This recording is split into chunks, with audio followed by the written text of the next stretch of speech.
আপনার একটা নিজের জমি আছে। অর্থাৎ আপনার নামে ওই জমির রেকর্ড আছে অথবা আপনার দলিল আছে। কিন্তু হঠাৎ করে একদিন গিয়ে দেখলেন যে ওই জমিটা অন্য কেউ দখল করে আছে। আপনি থানায় গেলেন মামলা করার জন্যে, কিন্তু থানা কর্তৃপক্ষ মামলা না নিয়ে আপনাকে পরামর্শ দিল যে আপনি আদালতে গিয়ে একটি দেওয়ানি মামলা করেন। কিন্তু কোর্টে এসে দেখলেন যে দেওয়ানি মামলা বহু বছর ধরে ঘুরে।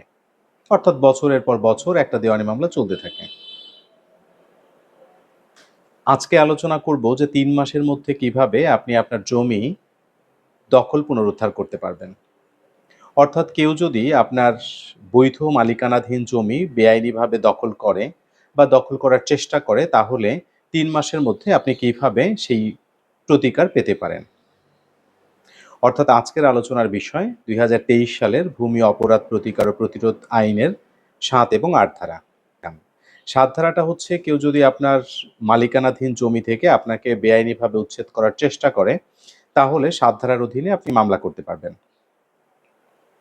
আর ৮ ধারার ব্যাপারটা হচ্ছে কেউ যখন ৭ ধারার বিধান লঙ্ঘন করে আপনাকে আপনার জমি থেকে উচ্ছেদ করে ফেলে, অর্থাৎ আপনাকে উচ্ছেদ করে বেআইনিভাবে কেউ দখল নেয়, তাহলে ৮ ধারার অধীনে আপনাকে মামলা করতে হবে।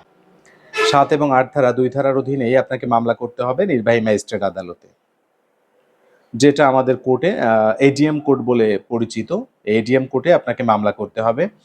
আপনার মামলা আদালত গ্রহণ করার পরে আপনি যাদেরকে বিবাদী করছেন বা আসামি করছেন তাদেরকে আদালত নোটিশ করবে, এবং আপনি যে অভিযোগটা করেছেন যে আপনার জমি আরেকজন বেআইনিভাবে দখল করে নিয়েছে, এইটার আসলে কতটুকুন সত্যতা আছে বা আপনার মালিকানা আছে কিনা, আসলেই আপনি উচ্ছেদ হয়েছেন কিনা, বা বর্তমানে যিনি দখলকার আছেন তার মালিকানার কি তথ্য আছে, কি কাগজপত্র আছে, এইগুলো যাচাই বাছাই করার জন্যে, অর্থাৎ সম্পূর্ণ বিষয়ের উপরে একটা তদন্ত প্রতিবেদন দাখিল করার জন্যে সংশ্লিষ্ট যেই অ্যাসিলেন্ট থাকবেন, অ্যাসিস্ট্যান্ট কমিশনার ভূমি থাকবে, তাকে আদালত একটি নির্দেশ দিবেন, এবং ওই রিপোর্টটা আসার পরে ৩ মাসের মধ্যে আদালত আপনার যে অভিযোগটি সেটার বিচার সম্পন্ন করবে। যদি দেখা যায় যে হ্যাঁ, আপনি অন্যায়ভাবে অবৈধভাবে উচ্ছেদ হয়েছেন, আপনাকে কেউ অন্যায়ভাবে আপনার জমি থেকে উচ্ছেদ করেছে, অর্থাৎ বর্তমানে যে দখলে আছে তিনি আসলে বেআইনিভাবে আছেন, তার কোনো কাগজপত্র নাই বা তার কোনো দলিল নাই, তার কোনো রেকর্ড নাই, তাহলে আদালত ১৫ দিনের মধ্যে তাকে একটা নোটিশ করবেন যে ১৫ দিনের মধ্যে আপনি এই জায়গাটা ছেড়ে চলে যাবেন, অর্থাৎ যিনি প্রকৃত মালিক তাকে আপনি এই জায়গাটা বুঝ করে দিবেন।